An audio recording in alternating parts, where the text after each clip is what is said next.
Bueno, creo que ya estamos, ¿no? Después de tanto preparativo, ahora cumplimos el tiempo del primer segmento.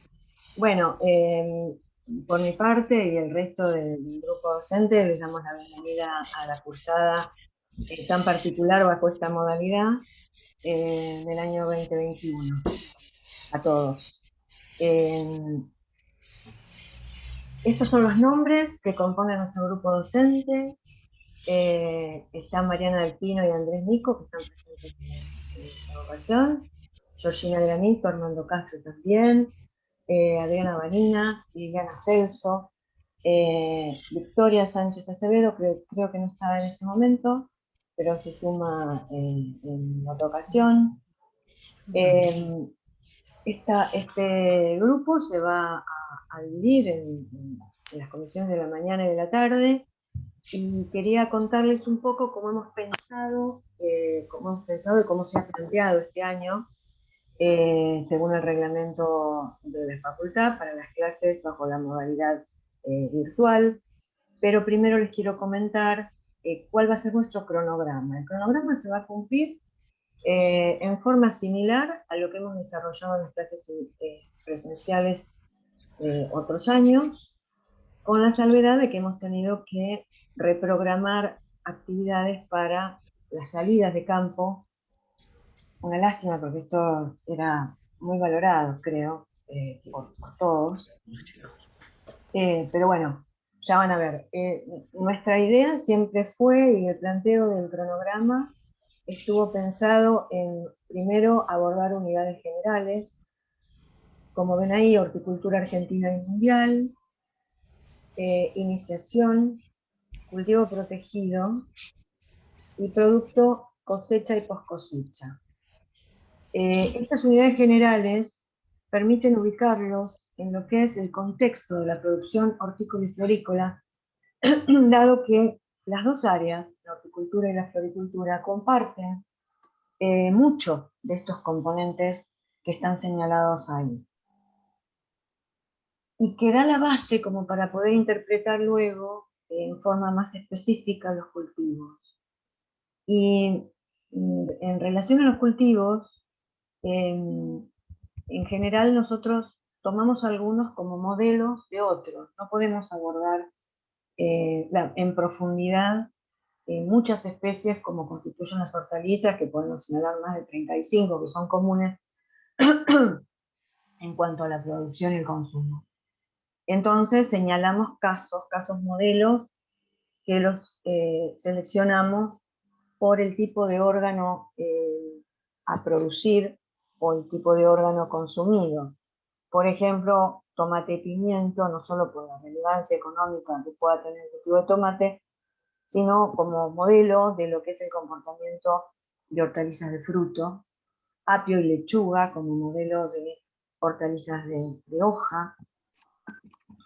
Y acá estaba un caso como el que les decía, tuvimos que reprogramar lo que es la salida de campo, y lo vamos a reemplazar por material audiovisual, los videos o algo así, como para que ustedes tengan un acercamiento que los ayude a comprender aspectos que eran más fáciles de resolver o de interpretar en las salidas.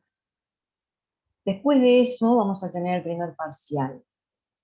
De manera que, bueno, esta clase anterior puede servir de síntesis o de análisis de todo lo dado hasta ese momento, que va a estar contenido en el primer parcial. Luego vamos a dar papa y cebolla, y vamos a comenzar con las unidades de floricultura.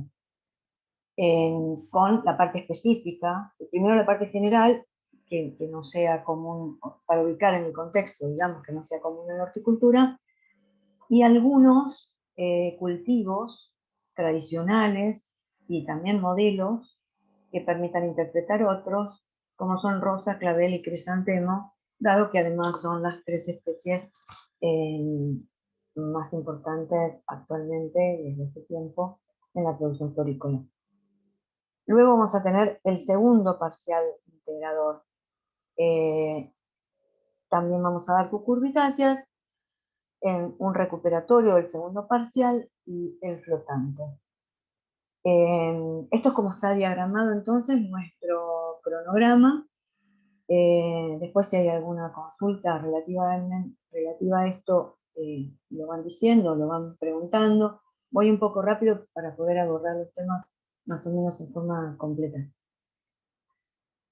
El material de estudio del cual van a disponer es una guía didáctica con los contenidos teóricos y además una ficha de trabajos prácticos donde van a figurar las consignas para el desarrollo de trabajo práctico.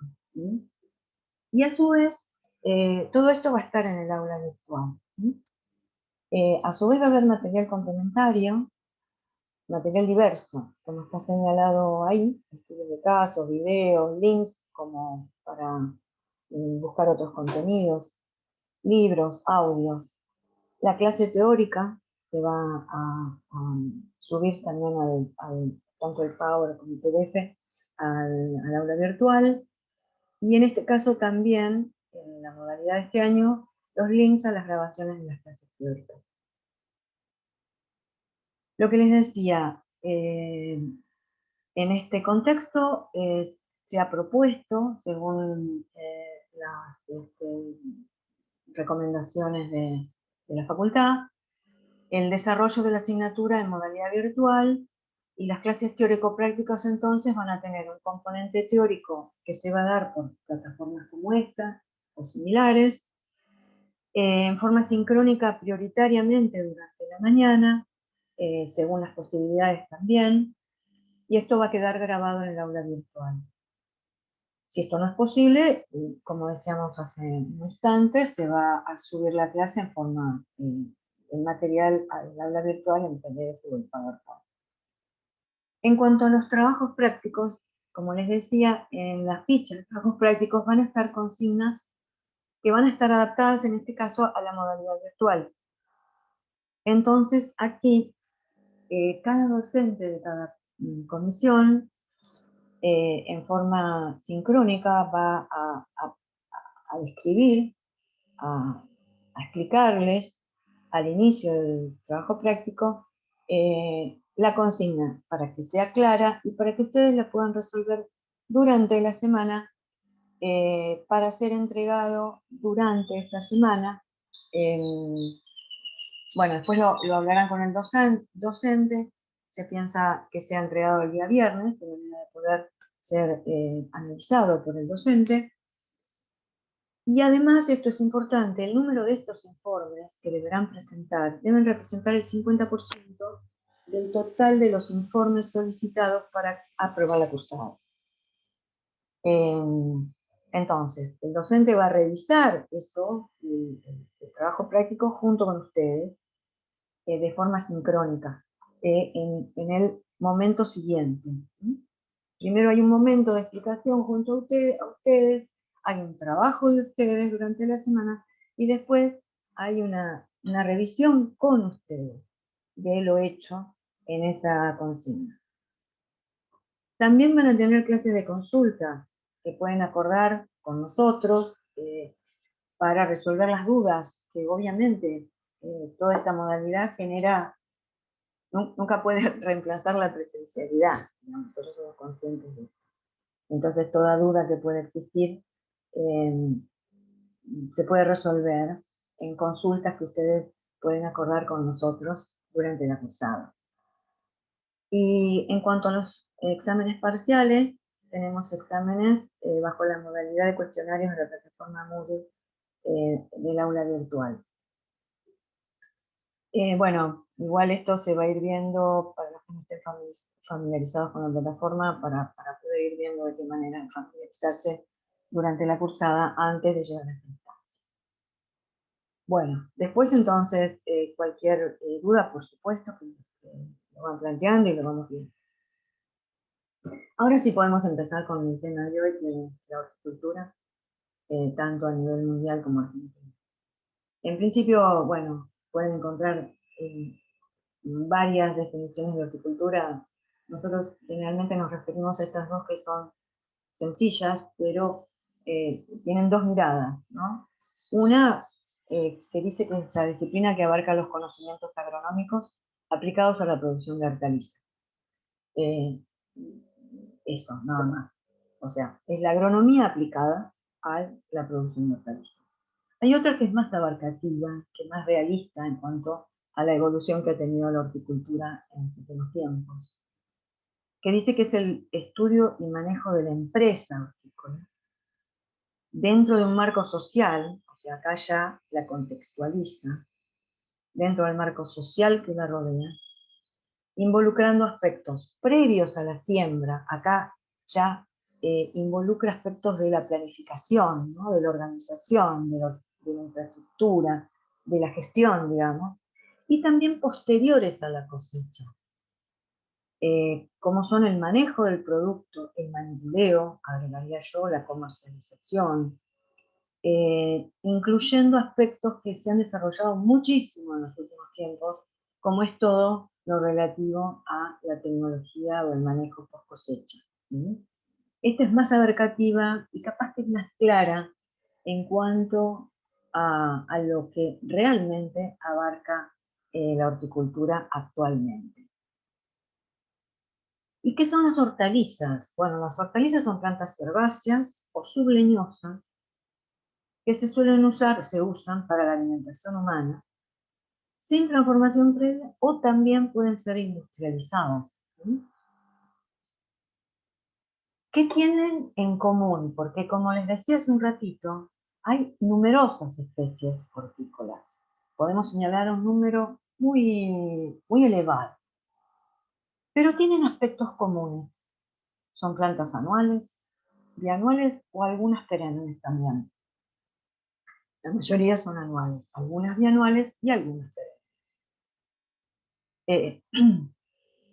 Los órganos de consumo pueden ser muy variados, porque variadas son las especies, pero comparten un aspecto que tiene, digamos, mucha importancia en mucho de lo que significa después la comercialización y el consumo también, que es un alto contenido de agua. Fíjense que tienen 85-95% de contenido de agua. Y tienen un bajo contenido energético y mucho volumen. Entonces brindan saciedad. Esto está hoy muy jerarquizado por las dietas que signifiquen alto contenido en fibra, bajas calorías y todo lo que hoy se prioriza o se destaca para las dietas saludables. Contienen hidratos de carbono de absorción lenta, como les decía, fibras, vitaminas, minerales, fitoquímicos, antioxidantes y mucha agua. Pero todo eso involucra o determina una corta duración después de cosechar.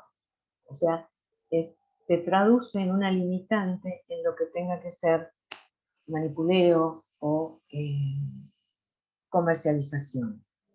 Chicos, para los que estén, debo decirles que se va a cortar y que les vamos a mandar otro link para que podamos continuar la clase sin interrupciones hasta su finalización. Ahora, ni bien se corte, entonces vamos a hacer esto, ¿les parece? Bueno, la superficie mundial de hortalizas. Vamos a ver algunos aspectos a tomar en cuenta de cuál es el contexto mundial en el cual se mueve la horticultura.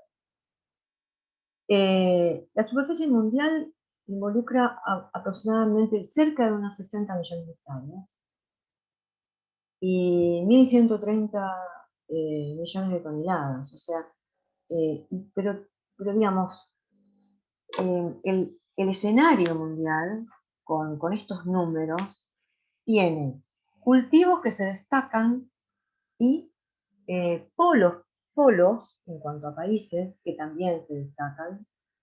En cuanto a cultivos, podemos mencionar la papa, la cebolla y el tomate como tres cultivos preponderantemente importantes en lo que es el escenario hortícola mundial. La superficie que les mencionaba, cerca de 60 millones de hectáreas, Tiene un rendimiento promedio que pueden ver ahí de casi 17 millones de hectáreas, toneladas por hectárea. Esto es medio, obviamente. En algunas regiones se obtienen rendimientos superiores, de hecho. Y otorga una disponibilidad de 137 kilos por habitante año. Esta cifra la vemos en este momento como para después poder compararla con alguna disponibilidad de la cual gozan ciertos países o ciertos sí, polos productivos, eh, como para poder comparar qué es mucho, qué es poco, ¿no? Si nosotros vemos, perdón, lo que les decía, en el contexto de los países o de los polos, podemos ver países que se destacan. Dentro de ellos, lo que es el polo asiático, con China, sin duda, como cabeza, con una producción de, digamos, yo relativizaría, no me sale bien el término, la cifra exacta, iría más a los porcentajes, para que fijemos un poco la idea. China detenta el 50% aproximadamente de la producción mundial. Con India con un 10%, fíjense, ya vamos sumando, con un 50 más un 10% de India, más otros países, que ya vamos a ver cuáles son. Podemos destacar que Asia representa el 64% de la producción mundial. Ahí estamos viendo la importancia relativa que tienen ciertos polos, como es el polo asiático, en lo que es producción. Después vemos la Unión Europea con un 17%, que nos parece poco, pero no es así. Simplemente estamos viendo los valores tan altos, tan elevados de Asia. La Unión Europea con un 17%, América con un 8%, África también con un 8%, estamos hablando de producción, y Oceanía con un 3%. Bien, a ver si logramos antes de que se corte hacer alguna observación. Este gráfico que ustedes lo pueden ver un poco borroso, pero la importancia que yo le asignaba era dentro del qué idea hay, ver el crecimiento que han tenido en producción en estos países, en los 10 países más importantes. Las barras de abajo, que son las que más se destacan, la naranja, azul y la verde, la naranja es China, y India es la azul y la verde Estados Unidos, se puede ver cómo en 10 años, desde el 2007 al 2017, fue el crecimiento en 10 años que tuvo China en la producción, que pasó de un 47% en 5 años. En el 2012 llegó a un 50% y en el 2017 creció un 55%. Creció 4%, 53%, perdón, un 4% del 2007 al 2017. India un poco más, incluso un 5% del 2007 al 2017, siendo que Estados Unidos podemos ver que casi se quedó igual, un 4, un poquitito menos incluso. O sea, el crecimiento de los países asiáticos en una década ha sido muy preponderante, y esto es lo que marcó durante los últimos tiempos, yo diría la última década, en las últimas 2 décadas, el crecimiento del polo asiático en cuanto a producción fue muy, pero muy importante, como lo hemos visto. China, fíjense, en cuanto decíamos la disponibilidad, si la disponibilidad a nivel mundial era de 137 kilos por habitante año, China, con esa producción que ha aumentado a lo largo del tiempo y que hoy detenta el lugar que estamos hablando, aporta una disponibilidad para su población de 320 kilos por habitante año. O sea, no digo el doble, pero un 75% más que el promedio mundial. Y representa entonces un 43% de la superficie mundial, y un 53% de la producción mundial. De esta manera podemos decir que domina la horticultura mundial.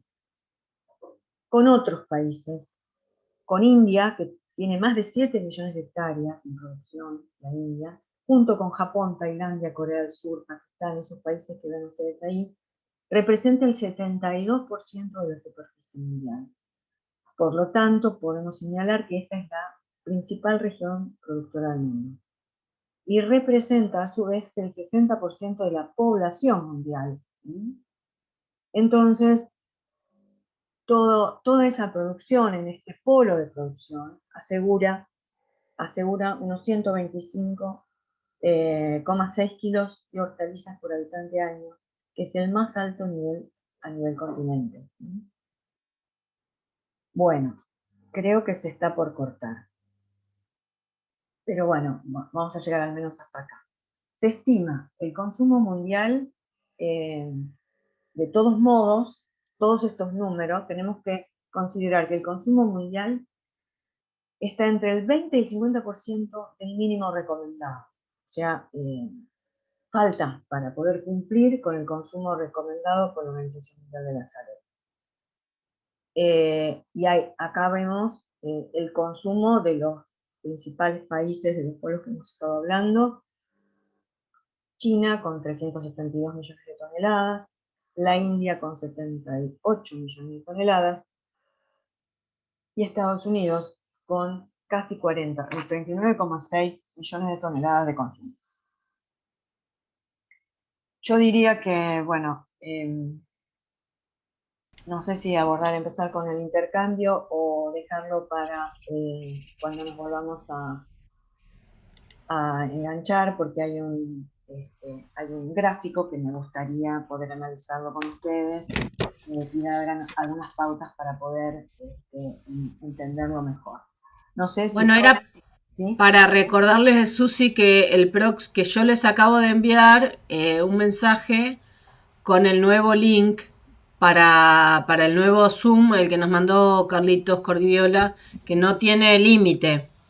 Así que la próxima vez que vayan a ingresar, ingresen por ese link, que es el que no tiene límites. Por mail seguramente les llegó. Sí, se los mandé, ¿no?, por mail, porque es por el aula virtual. Lo que hace es enviarles por mail a cada uno el link. Bueno, sí, así que era inconveniente. Comuníquense. ¿Les parece, chicos, que nos encontremos a las 9:10 de vuelta ya con el nuevo link? Bueno, asumo que están diciendo que sí. Asumo que sí. Asumo y no. Si lo podemos abrir. Hay una que puso sí, joya en el chat. Bien, Flor, con vos puede ser. Bueno, entonces nos vemos en un ratito. Listo, nos vemos en un ratito. Esperemos. Bárbaro. Dale. Chau.